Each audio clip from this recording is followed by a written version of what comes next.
Un scan tranquille, calme et sans action ni grosse révélation. Ça faisait longtemps. Mais bon, malgré cela, le scan reste génial. Ça faisait pas mal de temps que je n'avais pas éprouvé de la peine pour un personnage. Mais alors là, j'ai été servi. Le scan commence en nous montrant mon personnage préféré, Gabi. C'était de l'ironie bien entendu.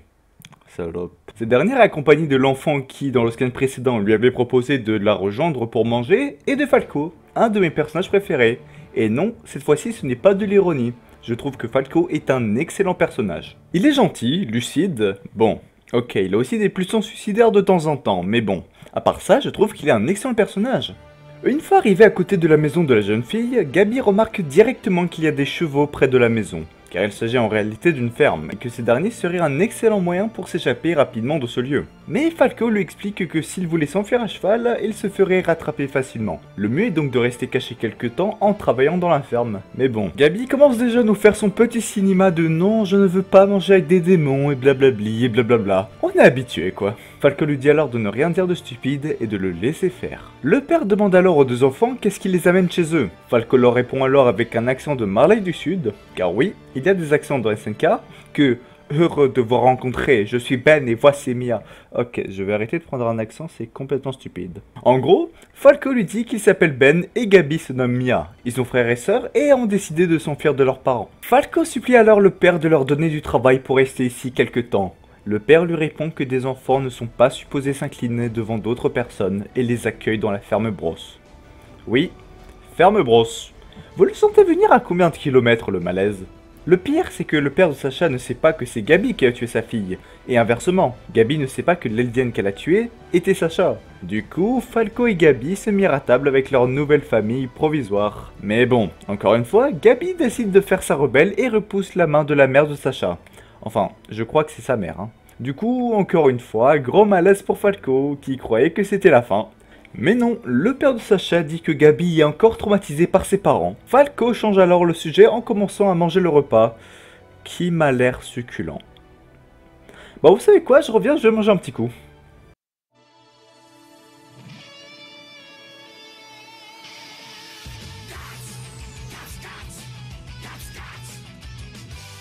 Oui, je suis vraiment allé me chercher à manger. Et alors? Et du coup, en voyant Falco manger, Gabi décide enfin de manger. Mais bon, entre nous, si vous avez des enfants qui ne veulent pas manger, montrez-leur un épisode de Toriko. Vous allez voir dans les 10 minutes qui suivent, ils vont manger tout ce que vous leur proposez. Oui, c'était l'instant astuce de Dio. On retrouve ensuite la chef de la nation Hizuru, Madame Hazumabito, ainsi que Darius Zakli. Et ils sont tous les deux en train de parler du succès de l'opération chez les Mars, ainsi que l'importance qu'a eu la nation Hizuru dans ce plan. Je vous rappelle que la nation Hizuru est la seule nation alliée aux Eldiens. Mais bon, là la chose importante, c'est la toute dernière discussion qu'ils ont. Les Eldiens ont créé un prototype d'un avion. Et oui, un véritable avion. Bon ok, c'est pas un rafale, mais grâce à cet avion, Hazumabito ainsi que les Eldiens vont pouvoir voir le pouvoir du grand tremblement depuis le ciel. Bon, maintenant je me demande quelle autre utilité les cristaux de Iceburst peuvent avoir. Oui, je sais, mon anglais est dégueulasse. Imaginez que ces cristaux peuvent créer de nouvelles armes, ce serait complètement génial, et à vrai dire, j'ai hâte de le savoir. On retrouve Hansi qui est complètement submergé par une vague de journalistes. Le peuple veut savoir qu'est-ce qui se passe, pourquoi les soldats Mars qui étaient alliés aux Eldiens sont en prison, pourquoi Eren est en prison, que va être les représailles des Mars. Le peuple veut savoir. Il y a 4 ans, le bataillon d'exploration a expliqué à tout le monde qu'ils ne sont pas le seul dans le monde, que les titans sont des humains, etc. Alors pourquoi Hansi ne veut pas répondre aux questions et pourquoi Eren, le sauveur, est en prison? C'est super intéressant de voir comment se passe le manga du point de vue de Eren et compagnie, de Falco et Gabi, et enfin par les médias. On peut ainsi voir que eux aussi ils sont complètement perdus et qu'ils considèrent vraiment Eren comme un dieu. Pour eux, le sauveur d'Eldia, c'est Eren. Hansi ne répondra qu'une seule chose. Tout ça, c'est pour le bien du peuple. Finalement, Hansi arrive à entrer dans le bâtiment dans lequel se déroule une sorte de jugement. On apprend que Holger, Bim et Louise, 3 nouveaux personnages, ainsi que Floch, seraient les responsables de cette rumeur, comme quoi Eren est en prison. Enfin, du coup, c'est pas vraiment une rumeur, enfin bref. Floch explique que s'ils ont fait ça, c'est pour libérer Eren. Les Eldiens combattent un ennemi redoutable. Grâce à la victoire d'Eren, les Eldiens ont maintenant en leur possession le grand tremblement, l'arme la plus puissante au monde. Mais d'un autre côté, comme l'a dit Hansi, maintenant le monde entier a une raison pour annihiler les habitants de l'île du paradis. De plus, on n'est pas sûr à 100% que le grand tremblement fonctionne. Du coup, oui, on est face au grand débat de cet arc. Peut-on faire confiance à Eren / le plan de Sig? Une très grande partie des Eldiens sont convaincus que Eren est le sauveur de l'humanité. Et c'est pareil pour d'autres soldats, comme justement Floch. Mais d'un autre côté, il y a un groupe qui ne fait absolument pas confiance à Eren, comme Connie, Hansi, Jean, etc. Mais bon, à vrai dire, je peux comprendre la réaction de Hansi. C'est elle qui a accepté de faire le plan de Sig. Si Eren et compagnie commencent à ne plus respecter les ordres, le plan va être un véritable fiasco, et ça va être sa responsabilité. La fin du débat entre Floch et Hansi se termine par l'arrestation de Floch et compagnie. Une fois que Floch est parti, Hansi commence à avoir des souvenirs de Sen. Je sais pas le dire. C'est pas grave. Vous savez, l'homme qui s'est fait torturer bien salement par Levi et Hansi. Cet homme avait pour rôle de faire tout le sale travail, comme de la torture ou bien de l'assassinat. C'est lui aussi qui gardait tous les secrets du gouvernement lorsque le faux roi Fritz était sur le trône. Si Hansi a un souvenir de lui, c'est uniquement parce qu'elle est en train de faire la même chose que lui. Elle ne dit absolument rien au peuple et le laisse dans le noir. Ensuite, nous avons une scène entre Mikasa et Louise. On apprend alors que Louise est en réalité la fille que Mikasa avait sauvée durant l'arc de la bataille du district de Trost. Depuis ce jour, elle a réalisé que sans force, tu ne peux protéger personne. C'est alors que Mikasa se souvient du jour où elle s'est fait sauver par Eren. Grâce à sa force, Eren a pu la sauver. Depuis ce jour, elle se bat de toutes ses forces pour protéger tout le monde. C'est pareil pour Louise, et c'est pour cette raison qu'elle veut libérer Eren de prison. Elle est aussi convaincue que Eren est la solution pour mettre fin à cette guerre. On retrouve ensuite Pixies avec Yelena. La discussion commençait très bien. Pixies expliquait que les Eldiens ont une très grande confiance avec Yelena et son groupe, jusqu'au moment où on apprend qu'avant, Yelena et son groupe se faisaient inspecter par quelques Eldiens tous les jours. Mais le jour de la cérémonie d'ouverture du train de Trost, la personne qui s'occupait de Yelena a subitement changé et a été remplacée par Floch. Durant la cérémonie, Floch a amené Yelena près de Eren. Depuis ce jour, Eren n'en fait qu'à sa tête. Alors, qui a réussi à convaincre Floch d'aider Yelena? Mais surtout, peut-on faire confiance à Yelena? C'est vrai qu'elle voulait à tout prix avoir une conversation privée avec Eren, eh bien je crois qu'elle a réussi à avoir son petit rendez-vous. Enfin bon, on le verra sûrement dans le prochain scan. On retrouve ensuite Gabi et Falco dans la ferme Bros.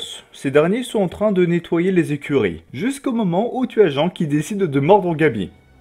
Ah merde, un cheval qui décide de mordre Gabi. Pardon. Alors, je suis très rarement d'accord avec Gabi, mais là, quand elle dit que c'est le mâle qui l'a attaqué, je suis un peu d'accord avec elle. Regardez juste les yeux du cheval.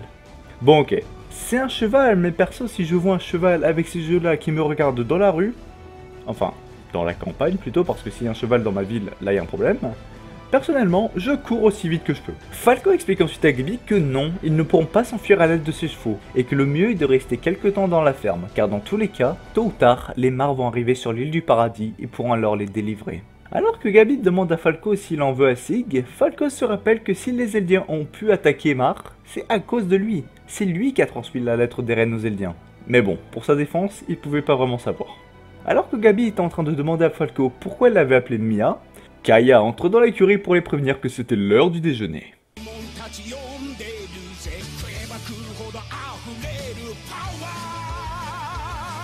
Ah, qu'est-ce que j'adore cet opening. Kaya dit à Falco et Gabi qu'ils sont très forts pour leur âge et qu'ils se débrouillent vraiment très bien.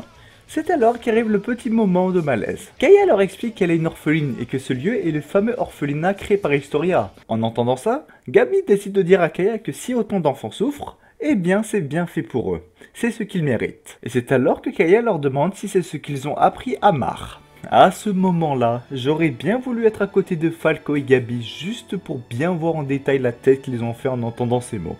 Et c'est pour ça que j'ai vraiment hâte de voir la scène en animé. Elle savait qu'ils étaient Mar car elle les avait entendus lorsqu'ils étaient en train de parler dans la forêt. En même temps, c'est normal vu qu'ils criaient comme des gros malades. Tu m'étonnes qu'elle les a entendus. Et bien entendu, en entendant ça, le premier réflexe de Gabi, c'est de vouloir tuer Kaya. Gabi, t'es vraiment une salope. Vraiment. Heureusement que Kaya a bien voulu les couvrir en disant que c'était une histoire de jalousie. Car sinon, ils étaient complètement foutus. Je voudrais juste revenir sur ce qui vient de se passer. On vient d'apprendre que Gabi est persuadée que les Eldiens sont au courant de tout ce qui s'est passé avec la guerre. Alors qu'en fait, non, absolument pas. C'est donc encore une fois une preuve de la propagande subie par les enfants Eldiens chez les Mar. Et même chez tous les Mar en fait. Kaya décide ensuite de montrer à Gabi et Falco où se trouvait son ancien village. Et c'est à ce moment précis qu'arrive le malaise. Tu comprends que cette petite fille est la petite fille qui a été sauvée par Sacha il y a 4 ans. Et du coup, oui, Gabi est venue chez le père de Sacha et chez la personne qui admire le plus Sacha au monde. Et le pire, c'est que Gabi ne sait même pas que la personne décrite par Kaya est Sacha. Vient alors une discussion hyper touchante entre Kaya et Gabi. Même si Kaya a l'air d'avoir le même âge que Gabi, elle ne sait absolument rien. Elle ne comprend pas pourquoi c'est sa mère qui a dû subir les représailles d'Emar. Pourquoi, alors qu'il y a 100 ans, elle était même pas née. Elle a rien fait. Et de l'autre côté, on a Gabi qui essaie de la convaincre. Elle est persuadée que les Eldiens sont le mal, qu'ils sont les mêmes qu'il y a des centaines d'années, alors que non. Les Eldiens sont des gens bien. S'ils ont attaqué Mar récemment, c'était pour se venger de l'attaque des 4 ans, et non pas parce qu'ils sont les mêmes qu'il y a 100 ans. Falco explique alors à Kaya que sa mère ne méritait pas de mourir. C'était purement un accident et qu'il en était désolé. Kaya lui répond alors qu'il n'avait pas besoin de s'excuser. Certes, il est Neymar, mais il n'est pas responsable de la mort de sa mère. Le scan se termine par Kaya qui explique comment Sacha l'a sauvé du titan qui avait tué sa mère et que maintenant, son objectif est de devenir comme elle. Cette fin est vraiment touchante, sauf que malheureusement, au prochain scan, ça va être un véritable bordel. Kaya a invité Falco et Gabi au repas en l'honneur de Sacha, et c'est à ce moment-là qu'ils vont comprendre la bêtise que Gabi a faite. Et s'il y a une personne comme Armin, Mikasa, etc., Gabi et Falco seront foutus. C'est la fin de la review du scan, merci de l'avoir regardé jusqu'au bout. N'hésitez pas à envoyer un commentaire pour m'expliquer comment vous l'avez trouvé, de toute façon ça m'aide à m'améliorer, c'est génial. On se retrouve très bientôt pour une nouvelle vidéo, donc portez-vous bien et surtout, restez fiers.